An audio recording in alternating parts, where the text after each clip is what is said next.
शिक्षक साथियों नमस्कार। इस वीडियो में हम जानेंगे कि वीर गाथा 5.0 में एक स्कूल को कितनी एंट्री करनी है। ध्यान से देखेंगे। इसकी जो जानकारी है पोर्टल पर दिया गया है। यहाँ पर है परियोजना समय सीमा, इसमें स्पष्ट रूप से सारी जानकारी दी गई है। यहाँ पर हम उसको रेखांकित करते हैं। स्कूल स्तर पर गतिविधियों के संचालन के बाद, अर्थात सबसे पहले स्कूल को अपने स्तर पर गतिविधियों का संचालन करना है। गतिविधियाँ क्या क्या होगी? गतिविधियाँ जो है 3 स्तर पर होगा। जो श्रेणियां हैं प्रारंभिक स्तर पे कक्षा 3 से 5 के लिए हैं। इन कक्षाओं के विद्यार्थियों के बीच इस प्रकार की गतिविधियां कराना है। कक्षा 6 से 8 के लिए यह गतिविधियां होगी और कक्षा 9वीं से लेकर 12वीं तक के ये गतिविधियां होगी। ठीक है। अब इसकी जो एंट्री किस प्रकार से करनी है, क्या सभी विद्यार्थियों की एंट्री करनी है? ऐसा नहीं है। आपको प्रत्येक स्तर पर सबसे बेस्ट को चुनना है। सबसे बेस्ट एक गतिविधियों को चुनना है और उन्हीं की एंट्री करनी है।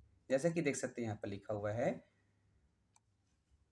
स्कूल प्रति श्रेणी एक सर्वश्रेष्ठ प्रविष्टि अपलोड करेगा। अर्थात प्रत्येक स्कूल से कुल 4 प्रविष्टियां होनी है। ठीक है। अब यहाँ पर प्राइमरी में कितने करने हैं, मिडिल में कितना करना है दिया गया है। कक्षा 3 से 5 तक के लिए एक सर्वश्रेष्ठ प्रविष्टि, कक्षा 6 से 8 के लिए एक, कक्षा 9वीं से 12वीं के लिए 2 होगा, जिसमें 9वीं 10वीं के लिए 1 और 11वीं और 12वीं के लिए 1 होगा। अब जिन स्कूल में कक्षा 1 से लेकर 12वीं तक की पढ़ाई होती है वह इस प्रकार से एंट्री करेंगे। लेकिन ऐसा स्कूल जहाँ पर केवल कक्षा 10वीं तक है, हाई स्कूल तक है, वह जो है श्रेणी 1, 2 और 3 में एंट्री करेंगे। इसके साथ साथ उनका जो चौथा एंट्री है वह इन तीनों श्रेणी में से किसी एक पर होगा। अर्थात उनको 4 प्रविष्टियाँ करनी ही हैं। ठीक है। इसी प्रकार जो स्कूल कक्षा 8वीं तक है, कक्षा 8वीं तक के विद्यार्थियों में जो आप देखेंगे 2 श्रेणियां होगा।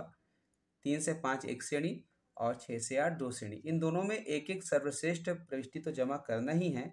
इनके साथ साथ 2 और अतिरिक्त करना है, जो श्रेणी 1 और 2 में एक एक प्रविष्टियां अतिरिक्त रूप से जमा कर सकेंगे। इस प्रकार इस स्कूल में भी 4 प्रविष्टियां हो सकेंगी। और जो स्कूल कक्षा 5वीं तक है, चूंकि इसमें केवल एक ही श्रेणी है, तो एक ही श्रेणी में उनको 4 गतिविधियों को प्रविष्टि करना है। इस प्रकार से प्रत्येक स्कूल को कम से कम 4 प्रविष्टियां करनी ही है। ठीक है। इसके बाद इसका जो मूल्यांकन होगा उसके बारे में यहाँ पर डिटेल दिया गया है। इसको आप देख सकते हैं, पढ़ सकते हैं किस प्रकार से होगा, और आप वेबसाइट पर जाकर भी पढ़ सकते हैं।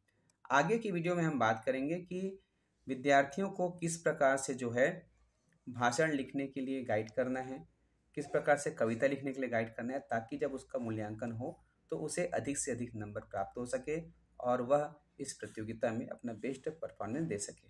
तो जुड़े रहिएगा उज्ज्वल लक्ष्य यूट्यूब चैनल से। नमस्कार।